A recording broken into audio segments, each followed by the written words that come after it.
the drill is on. Claydon T4 hybrid direct drill. We're out doing some contract work today, planting wheat into maize stubble. Maize was harvested pretty late into October, and the lads who own the farm were out here quite late, early morning, cultivating, trying to work it down to get it planted, but the weather just wouldn't allow it. The rain came in too heavy, and yeah, they just couldn't get away with drilling it. So here we are, 8th of March, and we're direct drilling into the stubble. You wouldn't know it had been worked. It doesn't look like it. It's capped so much from the rain that it's gone down pretty tight.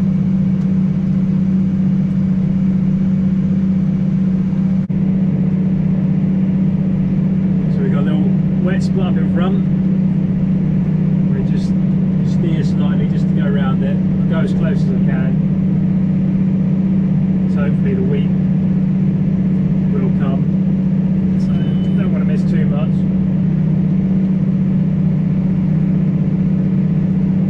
Just enough so I don't get stuck.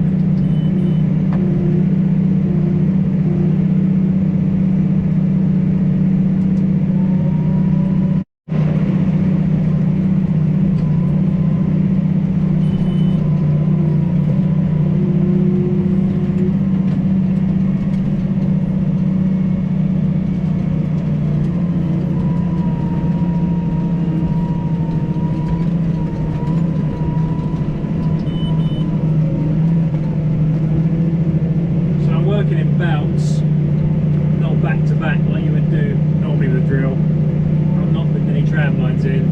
The sprayer's going to do that himself, so he's got his tram lines stored on the sprayer where he wants them. So there's no point me putting them in where I think's the right place and then finding out that's not where the sprayer driver wants them.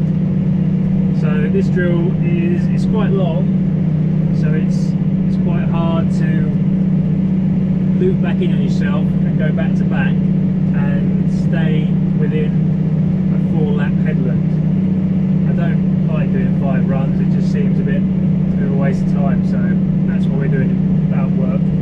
Just makes it easier to turn back in.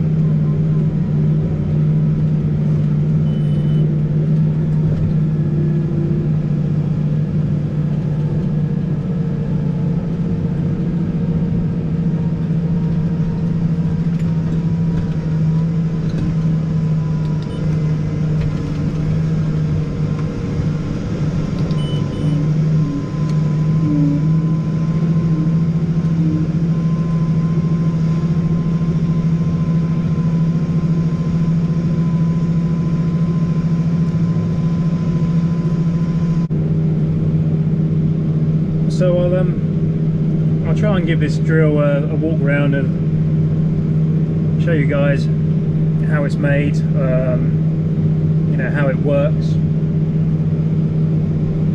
with this strip tillage style system. Just from the cab, not much you'll see, but at the front we've got some discs, some shouldered discs, so they cut a slot for the leg which follows. That's just a 20mm wide swept leg with a tungsten face on it, and that's to create a drainage channel. And then behind that, on a big spring, is a 7-inch A-share which lifts the soil, and then there's a splitter boot behind that, so the seed comes down the pipe, hits that boot, and then gets split into 2, and then that should spray underneath the share and sow the seed in a 7-inch pan.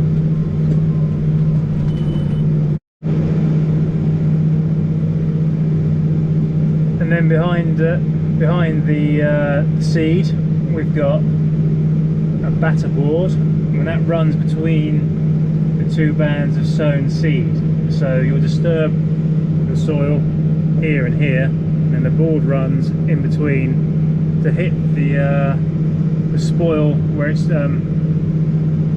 where the soil's bubbled up from here and here and ended up here. The board will hit it and it should cover back up, cover your seed back up, and then behind that comes a little harrow. We'll give it a walk around when I've got time. Got to get this field drilled today, and then go on to grass seed tomorrow with the Mzuri stubble rake with our stock seeder. I don't know how well we're going to be able to see the flints out here, but there's a brutal amount of them. They're not massive. They're quite big down this in the field, but I've seen bigger, but they're just everywhere.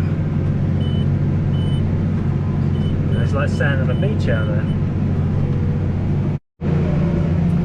And someone who's come from a farm, a clay soil background, driving through flints does make me wince.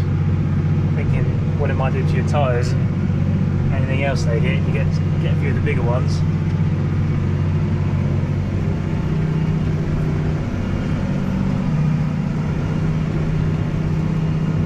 So I don't think I said earlier, today I'm in the new Holland T7.260.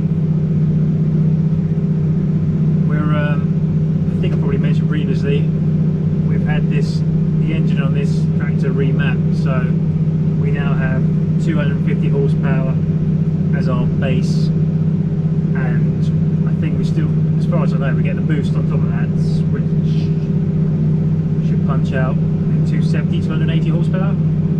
That's not available to us when we're drilling.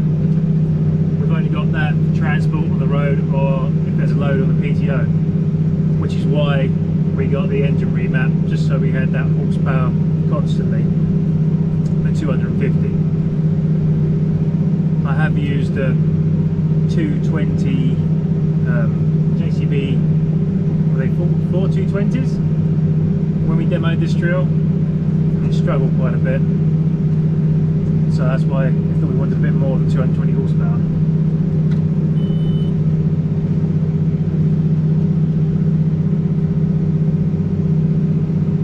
So another wet bit.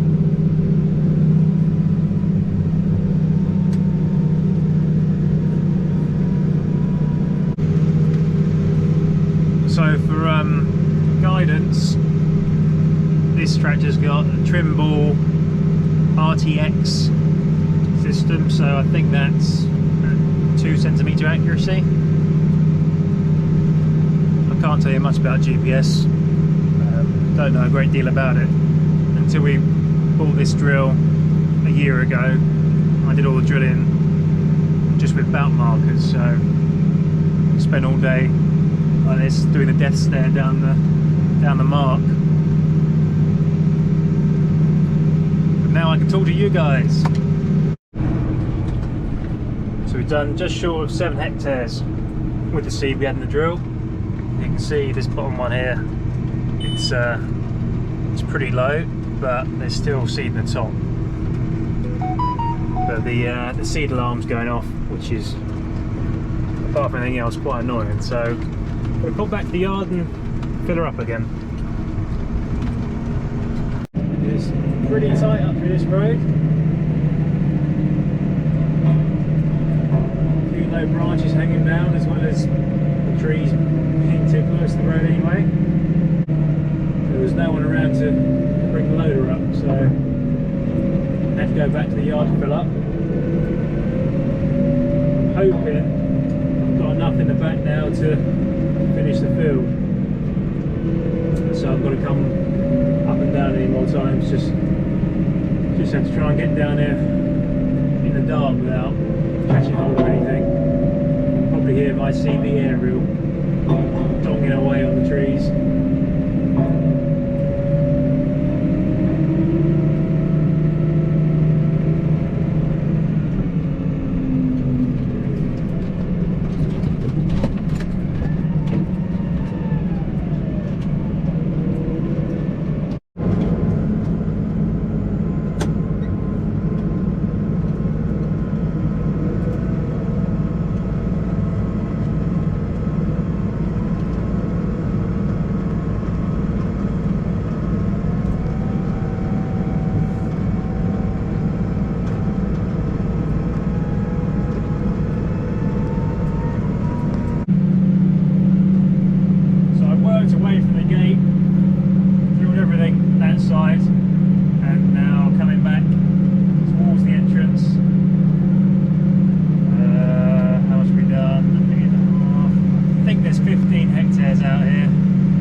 I probably mentioned before, but we're the only guys in the county to have one of these drills.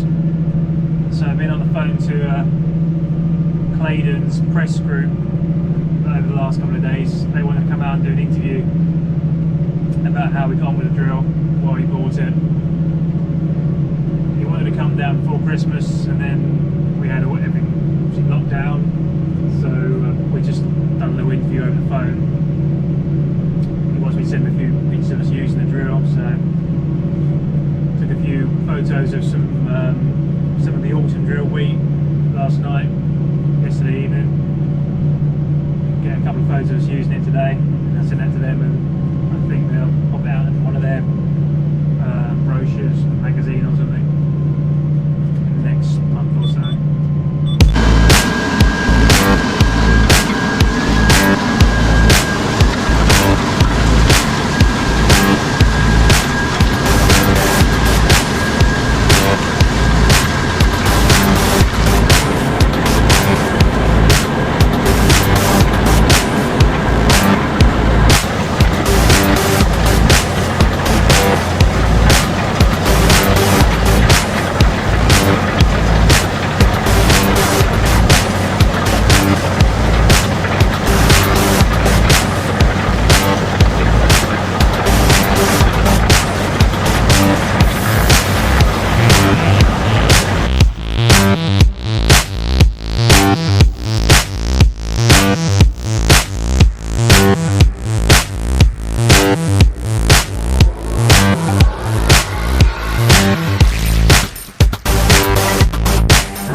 The day after the night before. The end to the wheat drilling didn't really go to plan. The alternator packed up on the 250. It was stranded in the field for a bit. It's an intermittent fault. It came back to life enough for me to get the drill folded up and just get back down the hill to the yard. So that was on the headland. So got three and a half laps left of the headland to do with wheat. I reckon we can steal the alternator off of the 260, pop it on the 250 to finish off until the dealer gets one. But in the meantime, I'm planting grass seed with the 260. We've got the Mzuri stubble rake. I'm not sure if it's got a fancy name than that, with a Stocks Ag seeder on it.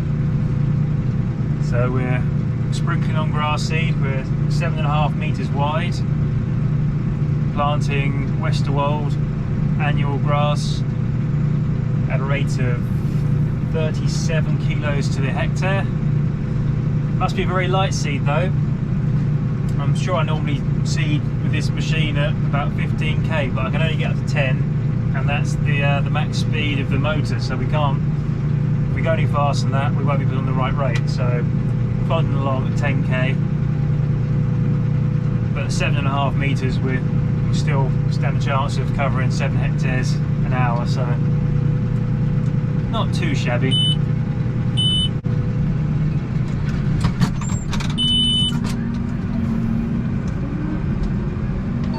I've taken the GPS dome off of the 250 and popped it on this roof. I have got a dome on this tractor, but it's only EGNOS, so the 250's RTX, so we're far more accurate with that machine, with that dome on top. It's not like the 250 can use it when it's parked in the yard. So I'm working on the same farm I was at yesterday, doing their wheat and their grass seed for them. It's just quite a quick, cheap and effective way of planting grass. It's more accurate than using a fert spreader spinner, and a lot faster and cheaper than cross drilling. So you've got the seed on the top there, that's GPS controlled, so that's how we meter out the seed. And then there's 8 outlets on the back. That splits into 16, and then you've got little spreader plates, and it just sprinkles the grass seed on top of there, and it fans out across the 7.5 metre width. And then we've just got the there's 4 rows of tines behind the seed outlets, and they just tickle the grass in, and then they'll roll it when there's time. It's due to rain quite hard tomorrow, so I'm not sure they'll get it rolled before it rains, but they get it done when they get a chance. Yeah, so it's a bit of a nuisance to forecast that rain. I was hoping to get our beans drilled back at home, as well as get these two fields planted. We just have to wait and see. Ours wasn't dry enough to plant on Monday, but I was hoping after these nice 2 dry days, it's glorious today, they would have drilled tomorrow, but everyone's forecasting rubbish weather, so we just get it, see what happens when it dries out, get it done when we can.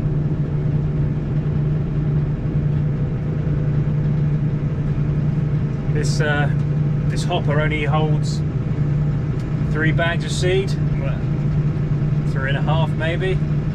This Westerwold seed must be really light, because like I said, I normally go faster. I normally can get more seed in the hopper than that, but it's come in 20 kilo bags. I put 3 in and it's nigh on overflowing, which makes it a bit steady. We're only doing about 2 hectares before we had to fill up. There's 14 hectares out here. We've done nearly 6 of them, so it won't be too much longer. So it'll be an hour and a half probably by the time I get around the headlands.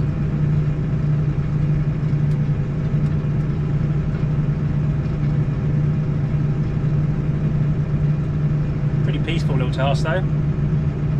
Ticking along at 1200 RPM. I've only got that many revs on, so I've got a bit of power to lift the rake up when I get to the end. You probably do this around about 900 or 1000 RPM. Well, the sun's just set behind me. We're on 8 hectares now, ticking on quite nicely. Going to be a late night though, if I'm going to get this alternator off of this tractor onto the other tractor and finish those last 3 runs in the headland.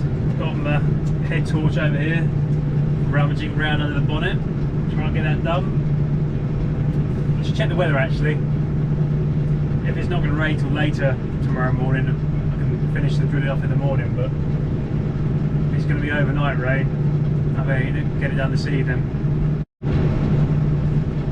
I was saying this was a cheap way of planting grass. We're on 2 litres a hectare, around about 15 litres an hour when we're going uphill, and 1.5 litres, 10 litres an hour going downhill. So that's between 75p to £1 per hectare, depending on where you buy your diesel from, to plant this seed, which, well, you can't really say fairer than that, can you? But it's been a beautiful day, lovely spring day. Unfortunately, we had oat lorries going out this morning. They're going off to Ipswich to go on a boat. So we spent a lot of our time shoveling out silos for them. So late starting, been a very busy day. Had cow issues this morning, feeding calves, other bits and bobs with the cattle. So yeah, later getting going than I would have liked with the field work, but we're there now. So it's been a lovely day, beautiful spring day. I imagine farmers all over the country have been putting fertiliser on, drilling, doing groundwork, getting spud ground ready. Yeah, really, really lovely day. I think it's all over the country. Sorry if anyone's had rain. Anyhow, it's going to be a pretty late night by the time we get that wheat drilled, fingers crossed. So we'll leave it here with the video. thank you for watching. Pop us a like if you enjoyed it, and hopefully in the near future we'll get some more drilling videos when we've got a bit more time to play with the camera, see if we can get a drone up in the air and get some aerial footage. Thank you again. See you next time.